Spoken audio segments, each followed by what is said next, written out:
প্রিয় দর্শক শ্রোতা, আজকের ভিডিওটি আপনার জন্য অত্যন্ত গুরুত্বপূর্ণ।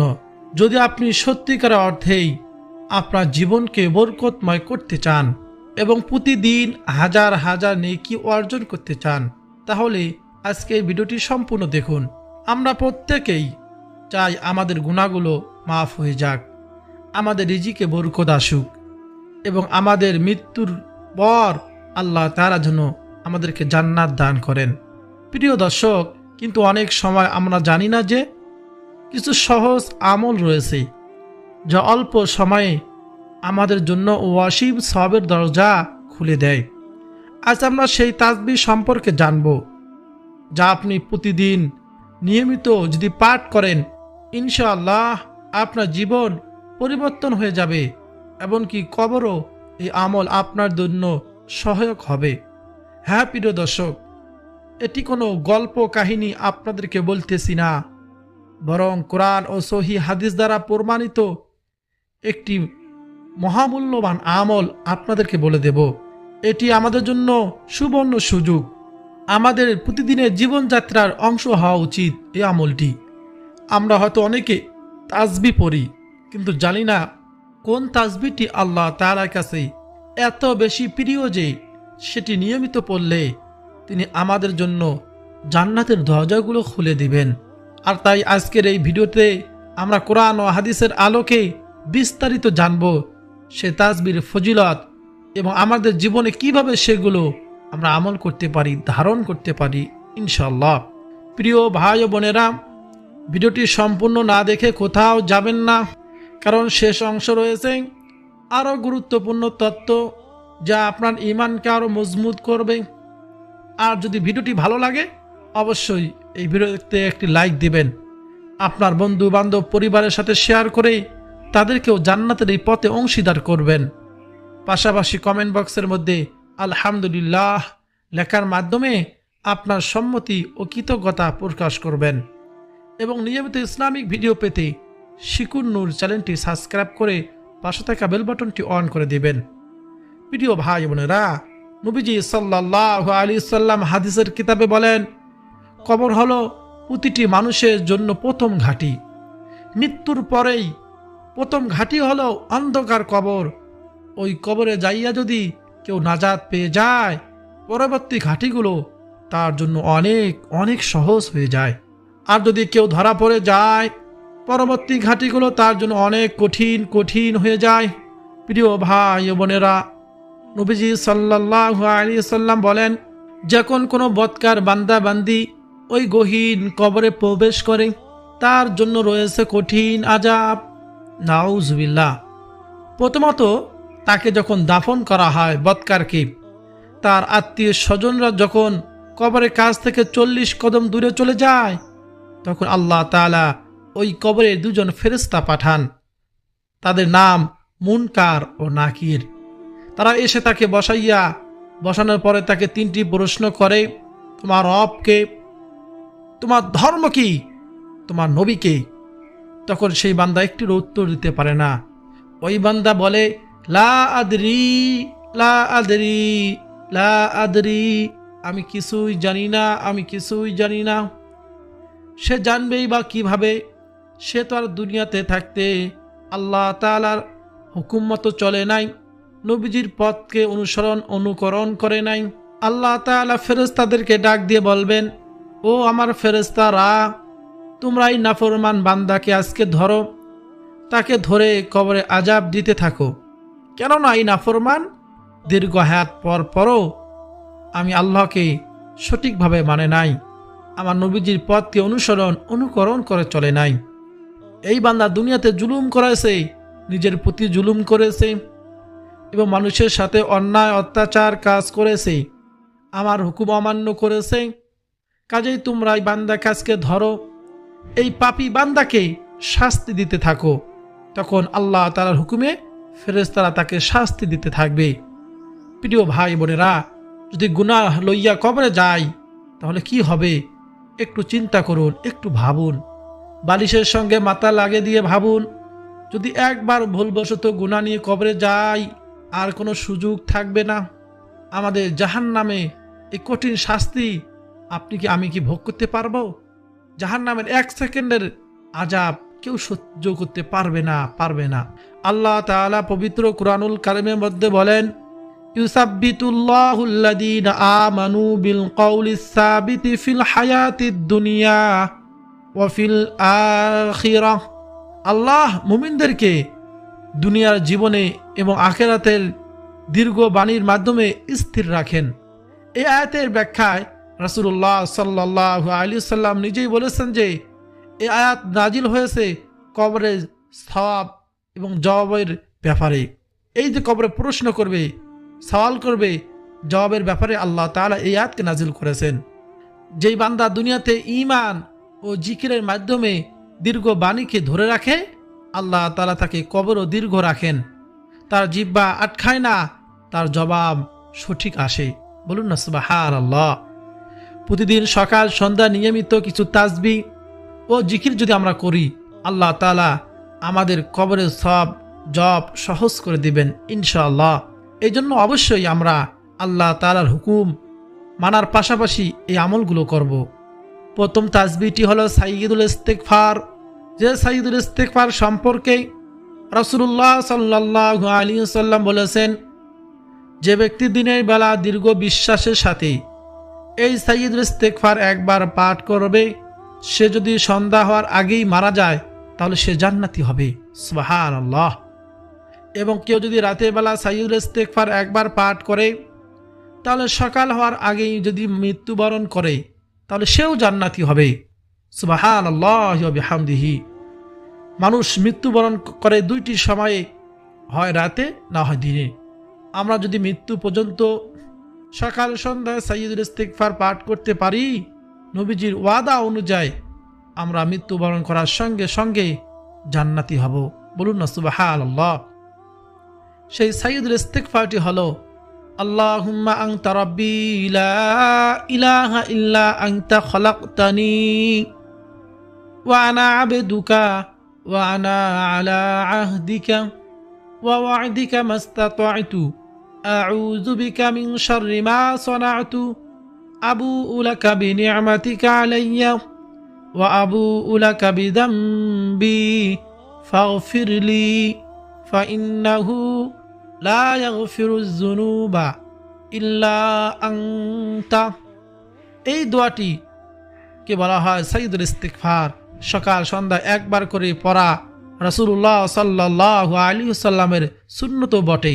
আমরা নবীজিকে অনুকরণ করতে চাইলে এই দোয়াটি সকাল সন্ধ্যা একবার করে পাঠ করব। দ্বিতীয় তাসবিহটি হলো সুবহানাল্লাহি ওয়া বিহামদিহি। হযরত আবু হুরায়রা রাদিয়াল্লাহু তাআলা আনহু থেকে বর্ণিত, বিশ্বনবী আখিরি নবী মুহাম্মদুর রাসূলুল্লাহ সাল্লাল্লাহু আলাইহি ওয়াসাল্লাম বলেছেন, যে ব্যক্তি দিনে 100 বার এই তাসবিহ পাঠ করবে তার গুনাহ মুছে যাবে, যদিও তার সমুদ্রের ফেনার সমানও হয়। সুবহানাল্লাহি ওয়া বিহামদিহি। ছোট্ট একটি তাসবিহ 100 বার পাঠ করলে আমাদের গুনাহ যদি সমুদ্রের ফেনা সমানও হয়ে থাকে তাও আল্লাহ তাআলা মাফ করে দিবেন। এই তাসবিহ সকালে 100 বার, সন্ধ্যায় 100 বার পাঠ করলে 200 নেকির সমান সওয়াব পাওয়া যায়। যেমনটি এক বর্ণনা এসেছে, যেই বান্দার আমলনামা গুনাহ মুক্ত ও নেকিতে ভরপুর থাকে তার জন্য কবরের প্রশ্নর সহজ হয়ে যায়। সে সহজে উত্তর দিতে পারবে, কারণ তার অন্তর আল্লাহ জিকিরের অভ্যাস থাকে। নবীজি সাল্লাল্লাহু আলাইহি সাল্লাম তার আদরের মেয়ে হযরত ফাতেমা রাদিয়াল্লাহু তাআলা আনহাকে ডেকে ডেকে বললেন, ও ফাতেমা, তুমি নিজেকে নিজে জাহান্নামের আগুন থেকে বাঁচাও, গহীন কবরের আযাব থেকে বাঁচাও। কেননা ওই গহীন কবরের আযাব এত রয়েছে যে ওই গহীন অন্ধকার কবর এমন ভয়াবহ যে সেই কবরের আযাব তুমি সহ্য করতে পারবে না। যদি কবরে শান্তি পেতে চাও তাহলে দুনিয়া থেকেই তুমি সেই কবরকে ভয় করে যাও, আল্লাহ তাআলার হুকুম মেনে যাও। প্রিয় দর্শক, নবীজি তার মেয়েকে ডেকে ডেকে এই সমস্ত কথাবার্তা বলতেন। এবার ভাবুন, আমার আপনার সেই কবরে গেলে কি হবে যদি গুনাহ নিয়ে যাই। প্রিয় দর্শক, হযরত ফাতেমা রাদিয়াল্লাহু তাআলা আনহা যখন ইন্তেকাল করলেন, তাকে যখন দাফন দেওয়া হবে, তখন দাফনের সময় এক সাহাবী কবরকে উদ্দেশ্য করে বলল, হে কবর, তুমি কি জানো তোমার মাঝখানে আজকে কাকে রাখতে চলেছি? তিনি হলেন হযরত আলী রাদিয়াল্লাহু তাআলা আনহুর স্ত্রী, যে আলী রাদিয়াল্লাহু তাআলা আনহু কিনা জান্নাতের টিকিট দুনিয়াতে থাকতেই পেয়ে গেছেন। তাই সাবধান, তুমি তার সাথে খারাপ আচরণ করবে না। কবর থেকে কোনো আওয়াজ আসলো না। দ্বিতীয়বারের মতো ওই সাহাবী কবরকে উদ্দেশ্য করে আবার প্রশ্ন করলেন, হে কবর, তুমি কি জানো তোমার মাঝখানে কাকে রাখতে চলেছি? হযরত হাসান হুসাইন রাদিয়াল্লাহু তাআলা আনহু, যারা হবেন জান্নাতের যুবকদের সর্দার, আমি তাদের আম্মাকে তোমার মাঝখানে রাখতে চলেছি। সাবধান, তুমি তার সাথে খারাপ আচরণ করিও না। দ্বিতীয়বারের মতো কবর থেকে কোনো আওয়াজ আসলো না। তখন সাহাবী আবার কবরকে উদ্দেশ্য করে বললেন, হে কবর, তুমি কি জানো তোমার মাঝখানে কাকে রাখতে চলেছি? সাবধান, তার সাথে খারাপ ব্যবহার করবে না। তিনি হলেন দুজাহানের বাদশাহ, বিশ্ব নবী, আখিরি নবী, নবী মুহাম্মদুর রাসূলুল্লাহ সাল্লাল্লাহু আলাইহি ওয়াসাল্লামের আদরের কন্যা হযরত ফাতিমা রাদিয়াল্লাহু তাআলা আনহা। তার সাথে খারাপ আচরণ করবে না। ফাতেমা রাদিয়াল্লাহু তাআলা আনহা হবেন জান্নাতের মহিলাদের সর্দানি। তাই সাবধান, তুমি তার সাথে খারাপ আচরণ করবে না। তৃতীয়বারের সময় কবর থেকে এমন আওয়াজ আসলো, যা আওয়াজটি শুনলে আপনার বুক কেঁপে উঠবে। কবর থেকে আওয়াজ আসলো, হে সাহাবী, আমি কাউকে চিনি না। আমি চিনি না হযরত আলী রাদিয়াল্লাহু তাআলা আনহুর স্ত্রীকে, আমি চিনি না হাসান হুসাইনের আম্মাকে, আমি চিনি না মুহাম্মদুর রাসূলুল্লাহ সাল্লাল্লাহু আলাইহি সাল্লামের মেয়েকে। আমি চিনি শুধুমাত্র চিনি নেক আমল। যে বান্দা নেক আমল নিয়ে কবরে আসবে, আমি তার সাথে সৎ আচরণ, ভালো আচরণ করব। যে গুনাহ নিয়ে আসবে, আমার মাঝখানে বদ আমল নিয়ে আসবে, তাকে আমি কঠিন থেকে কঠিন আযাব দেব, তার সাথে দুর্ব্যবহার করব। প্রিয় ভাই বোনেরা, ভাবুন তো, নবীজির মেয়ের ব্যাপারে যদি কবর থেকে এরকম আওয়াজ আসতে পারে, আমার আপনার কি হবে? এজন্য আল্লাহ তাআলার হুকুম অবশ্যই আমাদেরকে মানতে হবে।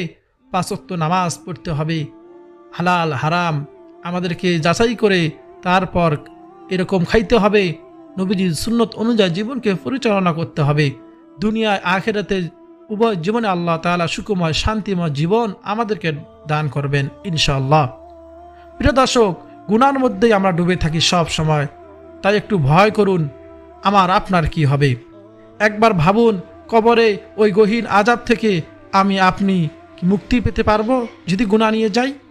প্রিয় দর্শক, যদি কবরে গহীন আযাব থেকে মুক্তি পেতে চান, তাহলে ফজরের নামাজের পর এবং মাগরিবের নামাজের পর এই দোয়াটি 7 বার পড়বেন। সে দোয়াটি হলো, হাসবিয়াল্লাহু লা ইলাহা ইল্লাহু আলাইহি তাওয়াক্কালতু ওয়া হুয়া রাব্বুল আরশিল আযীম। 7 বার পাঠ করবেন।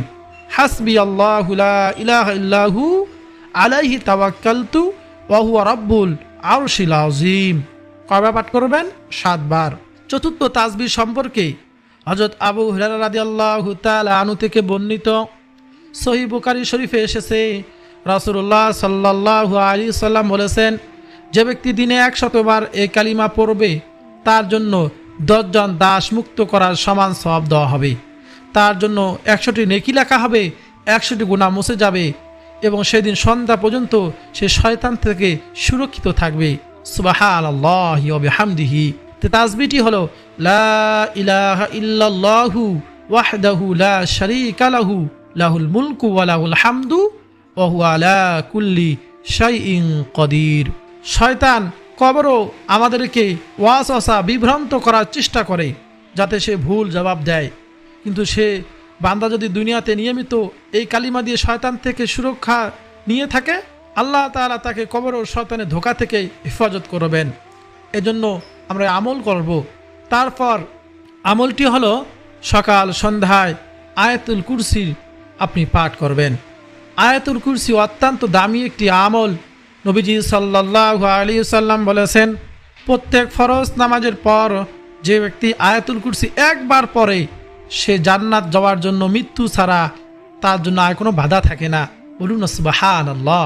এজন্য প্রত্যেক ফরজ নামাজের পর একবার আয়াতুল কুরসি পাঠ করব, সকাল সন্ধ্যায় একবার আয়াতুল কুরসি পাঠ করব। এই আয়াত সকালে একবার পাঠ করলে সন্ধ্যা পর্যন্ত এবং সন্ধ্যায় পাঠ করলে সকাল পর্যন্ত শয়তানের ক্ষতি থেকে সে হেফাজত থাকে।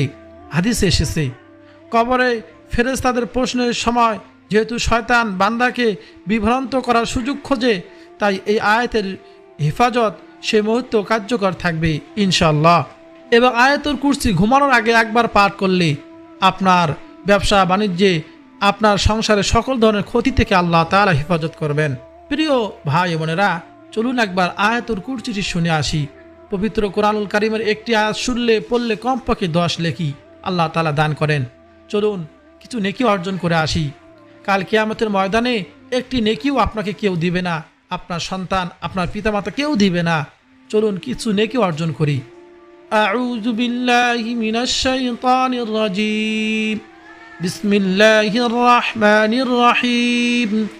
আল্লাহু লা ইলাহা ইল্লা হুয়াল হাইয়ুল কাইয়্যুম লা তাখুযুহু সিনাতুন ওয়ালা নাওম লাহু মা ফিস সামাওয়াতি ওয়া মা ফিল আরদ মান যাল্লাযী ইয়াশফাউ ইনদাহু ইল্লা বিইযনিহি ইয়ালামু মা বাইনা আইদিহিম ওয়া মা খালফাহুম ولا يحيطون بشيء من علمه إلا بما شاء وسع كرسيه السماوات والأرض ولا يؤوده حفظهما وهو العلي العظيم।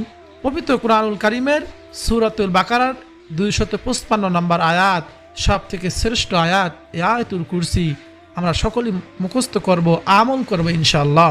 সর্বশেষ আমলটি হলো হযরত আয়েশা রাদিয়াল্লাহু তাআলা আনহা থেকে বর্ণিত, রাসূলুল্লাহ সাল্লাল্লাহু আলাইহি ওয়াসাল্লাম বলেছেন, সূরা ইখলাস কোরআনের 1/3 সমান।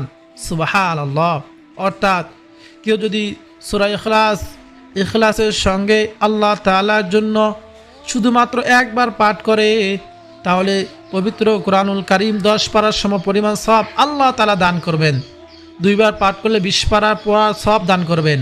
3 বার পাঠ করলে কোরআনুল কারীম খতম করার সম পরিমাণ সওয়াব আল্লাহ তাআলা দান করবেন। এজন্য বেশি বেশি সূরা ইখলাস পাঠ করবেন। বিসমিল্লাহির রহমানির রহিম। কুল হুয়াল্লাহু আহাদ আল্লাহুস সামাদ লাম ইয়ালিদ ওয়া লাম ইউলাদ ওয়া লাম ইয়াকুল লাহু কুফুয়ান আহাদ। সকলেই পারি। আমরা ঘুমানোর আগে সূরা ইখলাস, সূরা ফালাক, সূরা নাস 3 বার পাঠ করে আমরা 2 হাতের তালুতে ফু দিয়ে সমস্ত শরীর মাসেহ করব।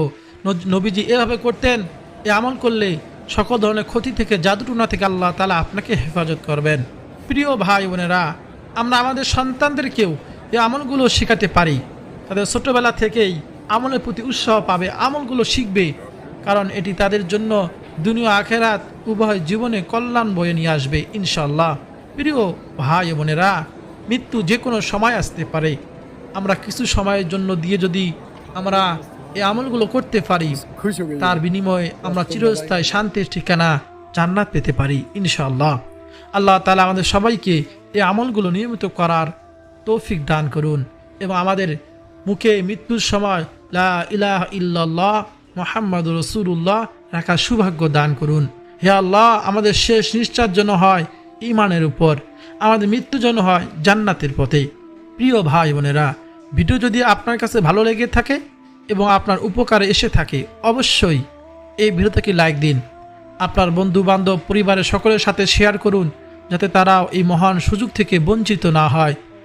আর এই ভিডিও থেকে লাইক দিন, কমেন্ট বক্সে আলহামদুলিল্লাহ লিখে আপনার সম্মতি ও কৃতজ্ঞতা প্রকাশ করুন। আমাদের এই ছোট্ট প্রচেষ্টাকে উৎসাহিত করুন। চ্যানেলটি সাবস্ক্রাইব করে পাশে থাকা বেল বাটনটি অন করে দিন, যাতে পরবর্তী ভিডিওগুলো সর্বপ্রথম আপনি দেখতে পারেন।